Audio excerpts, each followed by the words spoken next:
So if you have been impacted by a core algorithm update, maybe you've lost some traffic and you're trying to figure out why, or maybe you've been impacted by the HCU or by a spam penalty, this is going to be the video for you. I cover a lot of that in this video, but very quickly, if you guys can, please comment down below core update, and that would help me out so much. This video's actually come to like 35 minutes. I've spoken about so many different things when it comes to content pruning, internal linking, cost of information retrieval. I've even set up an entire content workflow when it comes to content pruning. But if you guys can do that, that would help me out a lot.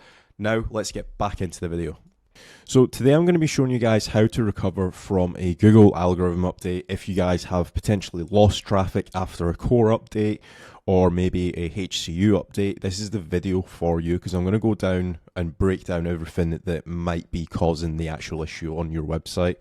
Now, I actually have done videos on this in the past, like how to recover from a manual action, how to recover from a spam penalty, HCU, everything. And I've always said in the past, if I find anything new, I'm going to be keeping this blog post up to date because this blog post is going to be based off of consultancy calls that I've done, things that I'm seeing that websites actually get penalized for. So I've just made a few tweaks to it. As you can see, last update, October 30th, 2024, which is the day that I'm actually recording this. By the way, if you guys have potentially been hit by an algorithm update or maybe you've lost a little bit of traffic, feel free to get in touch with me, fill in the contact form, and I will get back to you. But let's actually get into this video. So as you can see here, there's a few websites that I have been working with regarding the HCU update.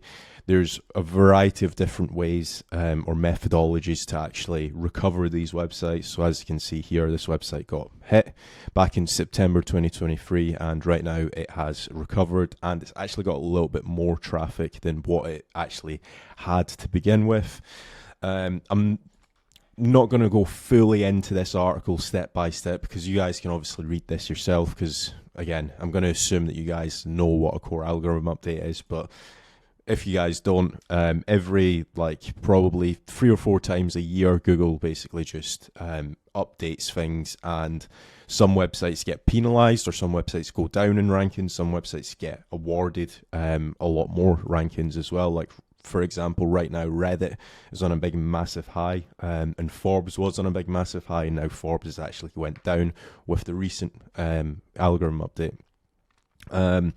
Now, understanding the core update effects. So this is one pretty big thing that a lot of people mess up on, and that is when they are actually analyzing pages on their website, they have potentially lost some traffic and they think, oh, all of my pages have been impacted. In some cases, it might only just be 1 or 2 pages. So what I actually recommend for this is going into your Google Search Console and identifying pages that have lost clicks and also impressions. So for example here, you can actually do a comparison. So what I would do in this case is compare your traffic after the algorithm update to before the algorithm update. So set up 2 dates, one date that was that you were getting a lot of clicks for, and one date that now that you're not getting as many clicks for, and then start identifying the click difference. So you can actually sort by click difference, and these would be the pages that I would be looking at first, right? Because otherwise, if some of you guys have like a 6,000 page website, you might just not know where to start. Whereas if you do it like this, you actually have a clear strategy of, okay, I need to work on these 25 pages or these 200 pages, for example. So I recommend doing that. I also recommend making certain that you leave your website for like maybe 3 or 4 weeks after an algorithm update. So if you're watching this video in the future, if you're not watching this on the day that I actually uploaded this, maybe you're watching it in 2 or 3 months time and Google's recently rolled out an algorithm update. If the algorithm updates only happened on, let's say, the 1st of November, right? Don't start making drastic changes on the 3rd of November, because one thing to remember is that Google takes time to actually roll out the actual updates. So, for example, this is one of the pages that Google actually does provide, and I will actually link to this if you guys do need it. But if we take a look here, right, some of the updates take like 1 hour, 50 minutes. Now, this isn't necessarily a core update, but if you were to take a look at the August 2024 core update, which happened a couple months ago, right, that took 19 days and 4 hours to roll out. The June 2024 spam update took 7 days and 1 hour to roll out. The March 2024 core update took 45 days to roll out. Now, the reason why I'm showing you guys this is if, say, for example, it takes the Google team to roll out the update and it's maybe 10 days to take to roll out the entire actual algorithm update, and if you start making changes on day number 5, by day 10, you might be rewarded for your pre-existing site that you actually had, but you've already went and made all of these changes. So the best tip that I can actually give to you guys if you're watching this in the future is wait for the algorithm update to roll out. Let's say it's rolling out from November 1st to November 15th, right? It takes 15 days. And then also wait another 2 more weeks. So you would start actually analyzing what's actually been rewarded and what's actually been penalized on, let's say, day number 28. So always just wait a couple weeks after the core algorithm update or after any updates actually been done, because that's when you're actually going to get the best results as to, okay, which of my pages have been impacted, which of my competitors have been awarded, because that's what we're going to be looking at a lot of in this video as well. So just remember that, and I will also link to this, the actual Google search status dashboard within this content.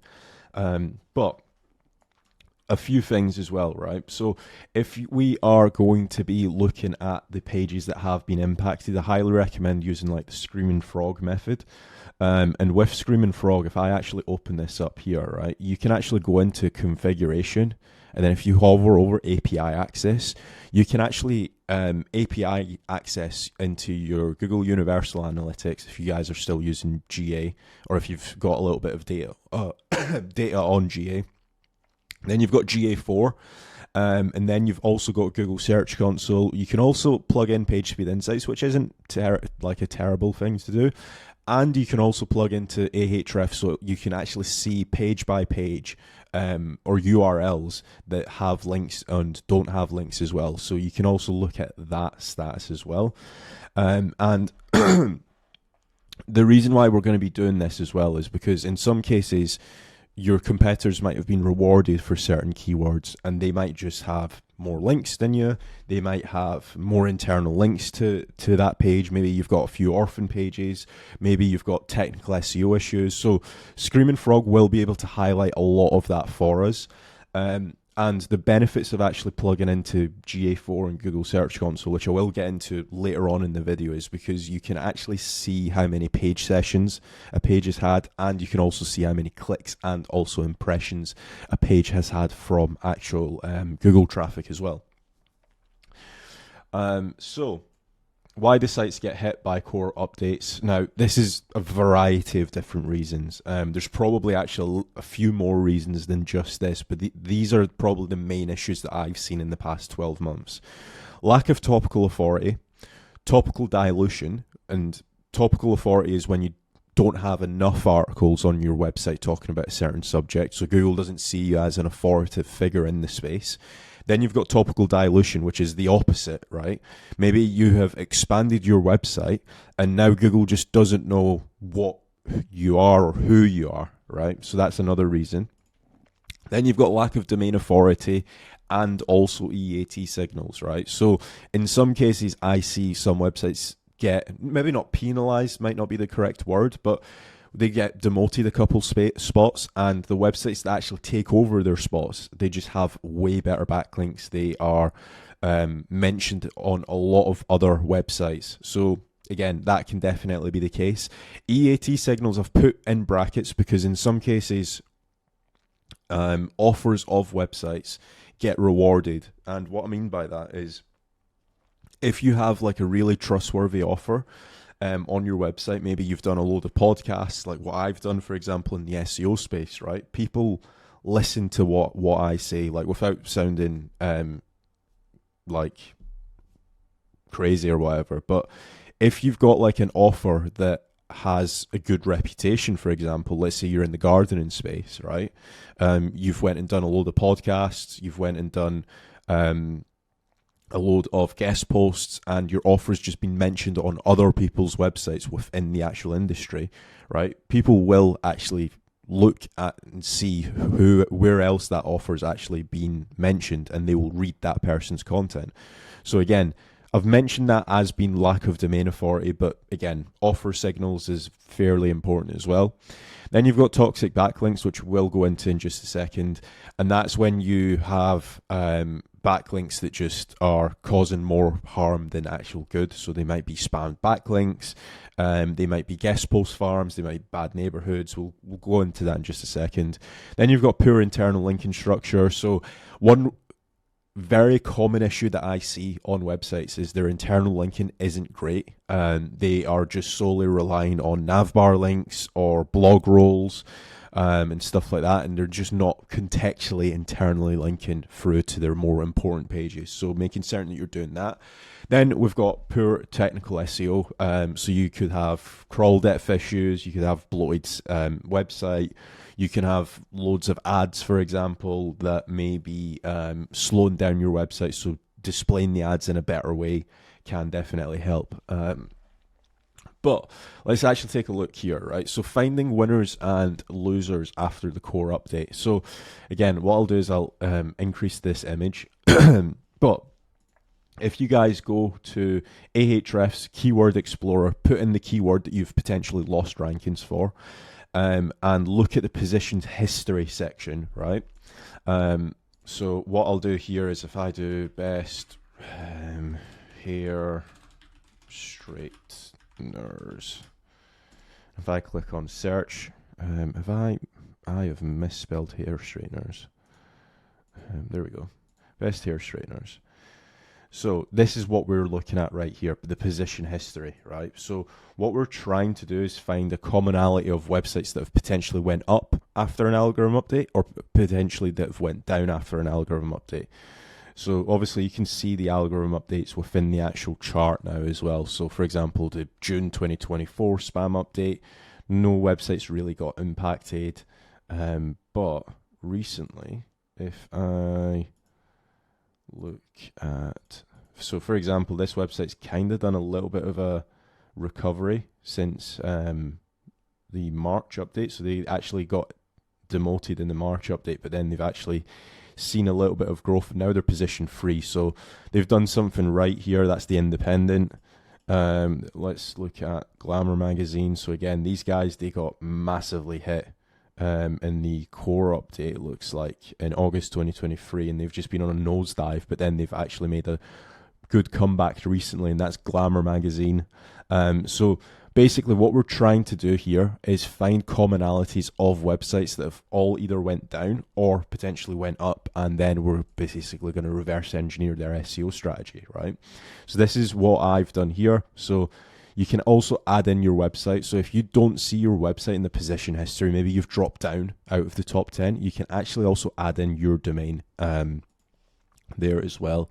Or potentially if you're reverse engineering a competitor as well, right? Maybe yourself and one of your biggest competitors have both been impacted by the recent algorithm update. You can add in multiple domains here, and then you can see where your competitors are ranking for, and also where you're ranking for as well. So then what we're just basically going to be doing is analyzing the winners and looking at a correlation. So in this case, there was 2 websites that correlated, and they both literally got hit around about the same time. They were positions, I think this first one that you're looking at here, the slightly yellow color, that was like position maybe 4 or 5, and then the purple might have been like position 6 or 7, and both of those basically got impacted after an algorithm update. So then we are talking about identifying patterns amongst the winners and losers. So again, once we then have that data, right, let's say for example the Telegraph and another website got hit, right, what I would be looking at is seeing what kind of links have they got, what their content looks like. Do they have potentially a content issue? Has the intent of that keyword potentially changed? That's the type of stuff that I would be looking at. So analyzing content quality and relevance, like what I've mentioned before. So look at the winners of your keyword. Maybe they've got an FAQ section. Maybe they've just genuinely got better content. Try to be as analytical. I know that obviously after a core algorithm update, it can definitely be very heartbreaking if your website has been hit, and you might think that your website might have been the best out there, but Google would probably say otherwise. So just try to essentially have like a neutral hat on when you're looking at your content and when you're looking at competitors' content as well. Then you've got assessing topical authority and content structures. So I have spoke about this a lot in my videos recently. And one thing that I always say, or one thing that I always go back to, is every single website that does well follows this structure when it comes to their topical maps and when it comes to their topical authority. And that is basically, you've got your bottom of the funnel keywords, which is choosing the right mixer stand, for example. Now, the reason why that's red is because that's going to be like the moneymaker for your website. So it's going to actually cost you, or not cost you, but it's going to be the hardest to actually rank for. Then you've got middle of the funnel, so best cake baking tools, and that would be like the consideration stage, and that might be a little bit easier to rank for. And then you've got top of the funnel. So top of the funnel would be like easy cake recipes for beginners, and that would be the awareness stage. And a lot of business owners or a lot of blog owners, they don't necessarily like writing about the top of the funnel or middle of the funnel. They go after a lot of bottom of the funnel keywords, mainly because bottom of the funnel, it earns you the most money as an affiliate or as a business owner or as an e-commerce store, right? But you necessarily need to actually answer everything. So think of all the questions that somebody might have if, say, for example, you are an e-commerce store selling hair straighteners, right? Think of all the questions somebody might have. If you're a solar panel company, right? Think of all the questions somebody might have prior to actually purchasing solar panels, because solar panels is quite a big commitment, right? Like, you don't just go and install, I don't know, £20,000 worth of solar panels to your house. You as a user will have a lot of questions when it comes to something like that. So just make certain that you're covering the entire subject. I've got a lot of videos on my YouTube channel talking about topical authority. Just head over to my YouTube channel and you will no doubt find a load of videos on how to gain topical authority and how to find missing keywords that you're not ranking for. Then we've got comparing backlink profiles. So again, when we are comparing the winners and losers here, right, what we want to be doing is looking at the backlink profile, because again, that's something that's pretty important. And it's not necessarily always about the number of missing backlinks. It's also the amount of links that actually push the needle. So what I'm looking at is relevance of the actual backlink, the domain authority. So is the link super relevant but very low authority? Yeah, okay, that's fine then. If the website has super high authoritative links, and if I'm missing high authoritative links, maybe they've just recently done a digital PR campaign, maybe they've been promoting their stuff in the local news in Manchester Evening News, which is like a DR90 website, right? You need to be analysing all of this.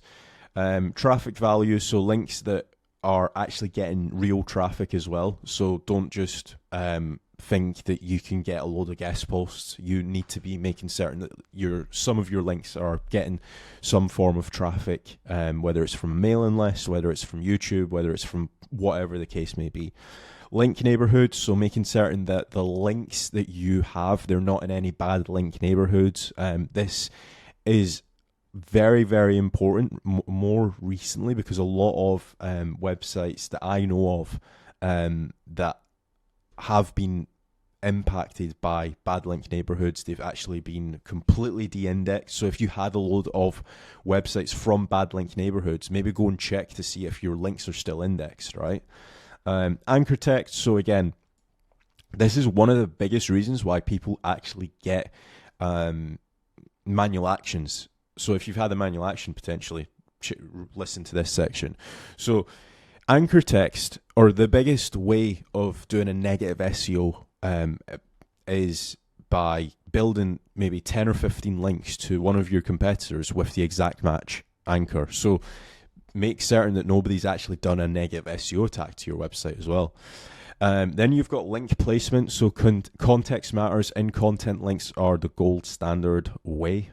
So again, there's multiple ways of actually getting links, right? So you've got sidebar links, you've got footer links, you've got all sorts of different links, right? I'm hoping that a lot of you guys actually have in content links. So like, for example, here I'm talking about tiered link building, right? Because it's pretty important. And I'm actually linking to Searchroo, which is a link building brand that I'm actually involved with. I've actually got shares in it, right? But the reason why I've actually done that is because it actually makes sense. So it makes sense to actually link to tiered links. If somebody's watching this, or if somebody's actually reading this guide, they might think, well, actually, I need some tier 2 links. So I'm just going to click this link and purchase some tier 2 links, for example. So just make certain that the links that you're getting, it's not just randomly placed in the content and the content just doesn't make sense. Make certain that the links are actually relevant to what you're talking about. And there's different forms of relevance. There's obviously the entire website that's linking to you is relevant. The silo, they might have like a gardening silo, and you've got a gardening complete website, and that could be relevant. There's page level relevance. There's sentence level relevance. So just make certain that in some case or form, the link is some way or shape or form actually relevant. Then you've got site freshness and activity. So links from the sites are being updated regularly, send stronger signals. So make certain that the website that you're getting links from actually has links pointing through to it. But again, it doesn't need to be crazy amounts, but if that website that's linking through to you doesn't necessarily gain new links every single month, that is some cases a way of finding out if it's a guest post farm, for example. Then you've got LRT toxicity score, so using link research tools to make certain the websites that you're acquiring links from, they're not toxic, which we will get into in just a second as well. So you can also use LRT for doing disavows if you potentially feel like you've been negative SEO attacked, or if you have potentially overdone it with some bad links, for example. You can check that out. And then, or again, also another thing to bear in mind is if you guys do want myself to do the actual disavow for you, or my team to do it, just fill in the contact form and I'll get back to you. And then evaluating link quality, scoring your backlinks. So again, making certain you have got branded links. I go into like talking about like IBM and stuff. Obviously, you don't need to have the insane amounts of branded links like IBM have, but they do a really good job. Same with like Apple and stuff. And then we've got technical SEO.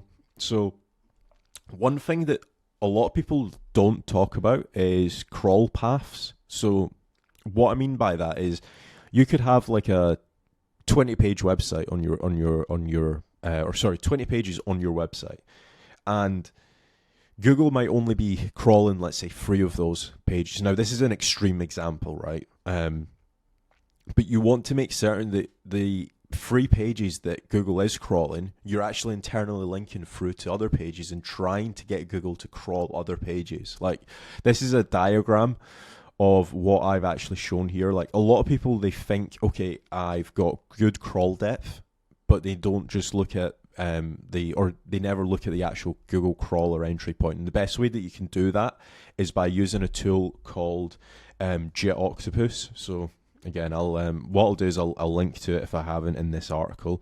But JetOctopus basically looks at your server logs and it says, right, okay, you've got a 6,000 page website. However, out of the 6,000 pages, Google only really crawls these 1,500 pages. The other pages might be indexed, but Google never really goes to those pages. And you want to identify those pages that Google never really crawls and figure out why it's not crawling it. Does it have a lack of internal links? Is it a bloated page? Is the content out of date, etc.? So that's another thing to look at. I do go into quite a lot of detail as to how you can also do this. Understanding internal links, strategies amongst competitors. So again, with Screaming Frog, you can look at inlinks. Sitebulb has a simulated page rank, so both those tools are pretty decent for that. But the reason why this is important is when you have, let's say, 10 internal links going to one of your money pages, right? The page rank to that is going to be a lot more, as opposed to if you only had maybe 1 or 2 internal links. So make certain that you are actually internal linking to the pages that actually earn you the most money, or the pages that you actually care about the most. A little bit of like a throwback I've done here is, if we go back like maybe 7 or 8 years now, or maybe a little bit less, or it's probably about 7 or 8 years, people used to do like what's called link sculpting. Now, I'm not saying that that was a correct strategy or if it was a bad strategy. A lot of black hats used it, but that was basically the way, or what link sculpting was, is if you had a page you really cared about, or let's say you had 10 pages that you really cared about, what black hat SEO used to do is they would no follow the links to like their top of the funnel and their middle of the funnel, and all the do follow internal links would go to the bottom of the funnel pages. Now, I'm not saying that was right. I wouldn't recommend doing that, but think of that strategy, but don't just do the no follow and do follows. Like, think of, right, okay, I've got these 10 pages, they've lost traffic. Where can I internal link from that actually makes sense, and follow that? But I've just used the link sculpting as kind of like as an example. Then we've got cost of information retrieval, right? And I've used like a pretty basic example, right? So for math's sake, we'll say that Google costs, or it costs Google to actually crawl your website, right? And for math's sake, I've basically said, let's say it costs $1 per page. Now, obviously, it's not $1 per page. It's probably like maybe, I don't know, half a cent or a quarter of a cent, right? But for math's sake, let's say it's $1. And if, say for example, right, we've got website 1, we've got 6 high quality pages. Google, it would cost Google $6 to crawl and index this entire website. Now, if we go to website number 2, right, where it's got, again, 6 high quality pages, but it's also got 4 pretty low quality pages. Maybe some of the pages are out of date. Maybe some of the content are tag pages, or pages that shouldn't be indexed, or maybe they've just got a lack of internal links, or the content's just not formatted correctly. This exact same website actually takes Google $10 to crawl and index it. So again, this is on a very minute scale, but if you were to blow this up, right, let's say it was 4,000 pages across 6,000 pages, and only 4,000 of the pages were good quality pages, right? That's an additional $2,000 that is going to cost Google to crawl and index your website. And the $2,000 that it's actually taking Google to crawl and index, it's wasted on bad pages. So again, this is a theory, or not a theory, but this is like from what Corey has taught me.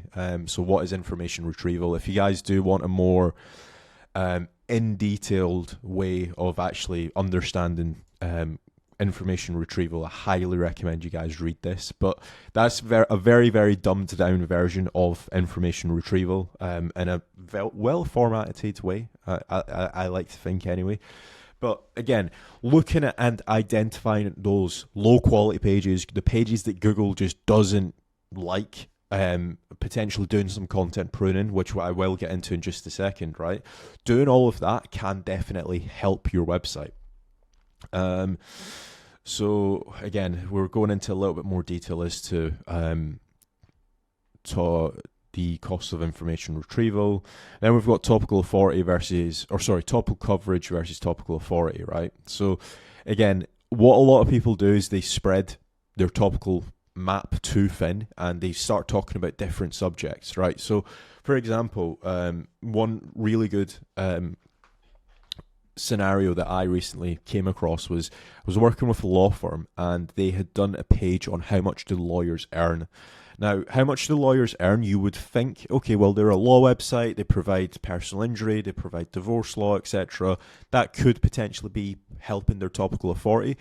But if you were a job-seeking website, that page would be a lot more beneficial to you.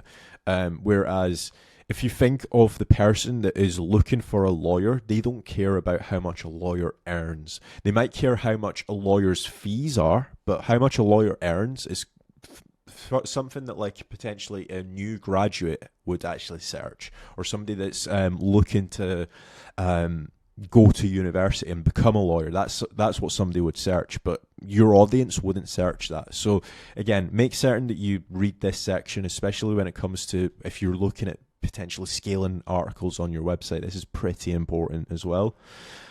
Then we've got pruning low value content, and this has took me so many hours to actually perfect this infographic. I'm certain within the next 4 months, or within maybe even the next 2 months, I'll probably add or remove certain parts to this diagram.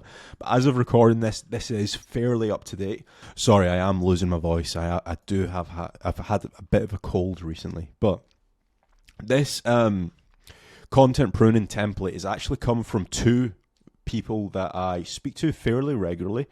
One is from Matt Diggity. So Matt Diggity's actually done a video on content pruning. I've actually linked to Diggity Marketing if you want to check his stuff out. But this video is literally all to do with actually content pruning and how to fix it and stuff. Fairly similar strategy to what I've actually been breaking down today. And again, another person that speaks very massively of content pruning, and also Matt also refers to him in this video as James Dooley.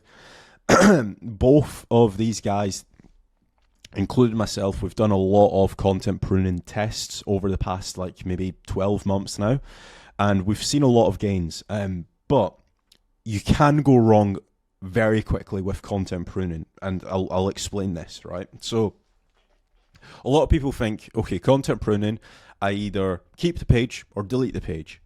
It's not as simple as that. So I've decided to create this full-on content pruning diagram to make your life a lot easier.